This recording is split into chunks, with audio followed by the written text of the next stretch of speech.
नमस्कार। आज ना हम एक ऐसे रूल की बात करेंगे जो अक्सर सरकारी कर्मचारियों को थोड़ा कंफ्यूज कर देता है। वो ये कि जब कोई छुट्टी पर होता है तो उसके सालाना इंक्रीमेंट का आखिर होता क्या है। तो चलिए आज इसी नियम को एकदम आसान भाषा में समझते हैं। तो जरा सोचिए कि कोई अपनी छुट्टियां एंजॉय कर रहा है और कैलेंडर में आज उसके एनुअल इंक्रीमेंट की तारीख है, मान लीजिए 1 जुलाई।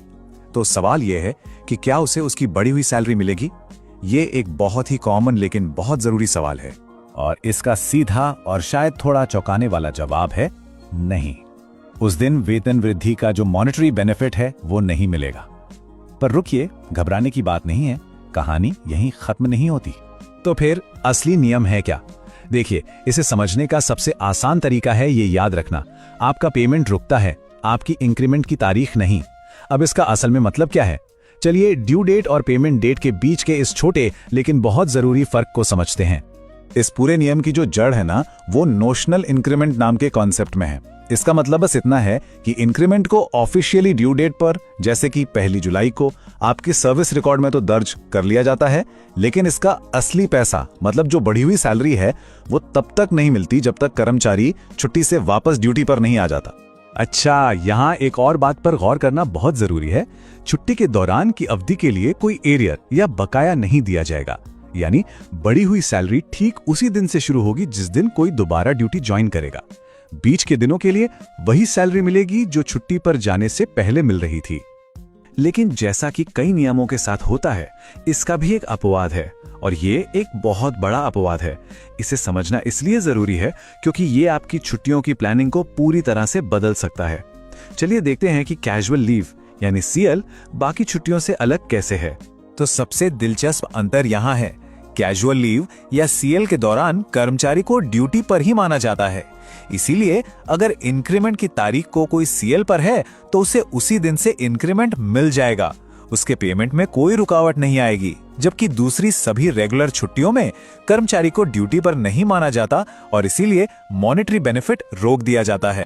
तो फिर वो कौन सी छुट्टियां हैं जिनमें इंक्रीमेंट का पैसा टल जाता है? इस लिस्ट में शामिल हैं अर्न लीव यानी ईएल, हाफ पे लीव यानी एचपीएल, कम्यूटेड लीव, मैटरनिटी या पैटर्निटी लीव और यहां तक कि चाइल्ड केयर लीव यानी सीसीएल भी। इन सभी छुट्टियों पर नियम एक जैसा ही रहता है। चलिए अब थोड़ा और डीप डाइव करते हैं और कुछ स्पेशल केसेस को समझते हैं, जैसे कि एक्स्ट्रा ऑर्डिनरी लीव यानी ईओएल। यहां पर नियम थोड़े और पेचीदा हो जाते हैं, इसलिए इसे ध्यान से समझना जरूरी है। एक्स्ट्रा ऑर्डिनरी लीव यानी ईओएल के दो अलग अलग रास्ते हैं।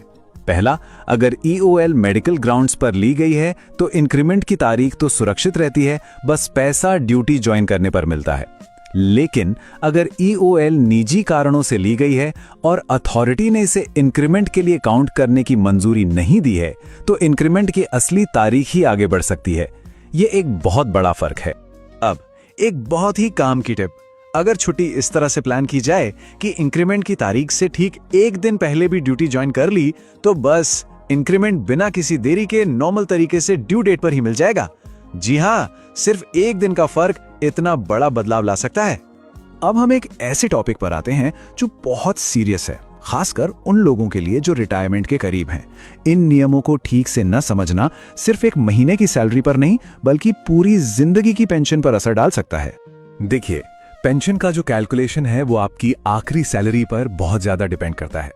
चाहे वो यूपीएस हो या ओपीएस, दोनों ही मामलों में रिटायरमेंट से ठीक पहले का वेतन आपकी पूरी जिंदगी भर की पेंशन तय करता है। और यहीं पे सबसे बड़ी चेतावनी छिपी है। जरा सोचिए, अगर किसी का एक इंक्रीमेंट, मान लीजिए 2000 रुपए का, उसकी पेंशन कैलकुलेशन में शामिल होने से रह गया तो इसका मतलब सिर्फ 2000 रुपए का नुकसान नहीं है।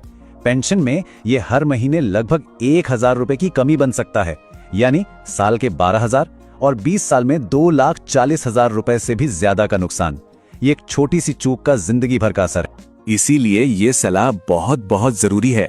अगर रिटायरमेंट नजदीक है, मतलब अगले 12 महीनों में है, तो इंक्रीमेंट की तारीख को किसी भी तरह की छुट्टी सीएल को छोड़कर लेने से बचना चाहिए। अगर कोई उस दिन छुट्टी पर रहा और बिना ड्यूटी ज्वाइन किए रिटायर हो गया तो बढ़ा हुआ वेतन उसकी पेंशन कैलकुलेशन में शामिल नहीं होगा। तो हमने काफी कुछ कवर किया, नियमों से लेकर अपवादों और चेतावनियों तक। अब इस पूरी जानकारी का निचोड़ क्या है, चलिए इसे एक लाइन में समेटते हैं। तो सबसे जरूरी बात जो याद रखनी है वो ये है, सीएल को छोड़कर बाकी छुट्टियों के दौरान इंक्रीमेंट का नकद फायदा ड्यूटी ज्वाइन करने तक रुका हुआ रहता है, लेकिन इंक्रीमेंट की ड्यू डेट नहीं बदलती, सिवाय नॉन क्वालिफाइंग ईओएल के। ये एक लाइन इस पूरे नियम को परफेक्टली समराइज करती है। तो अब सवाल ये उठता है कि ये सब जानने के बाद क्या ये जानकारी 1 जनवरी या 1 जुलाई के आसपास किसी की छुट्टियों की प्लानिंग के तरीके को बदलेगी? इस पर सोचना किसी के भी फाइनेंशियल फायदे के लिए काफी अच्छा हो सकता है। आपका एक सब्सक्रिप्शन हमारे लिए फ्यूल है, आपका एक शेयर हमारे लिए शक्ति है और आपका साथ हमारी पहचान है। तो आइए साथ मिलकर बढ़ाए रेलवे परिवार की आवाज, क्योंकि ये कहानी आपकी है, हमारी है और पूरे भारत की है। अभी लीजिए रेलवे परिवार का सब्सक्रिप्शन भारी छूट के साथ में। धन्यवाद।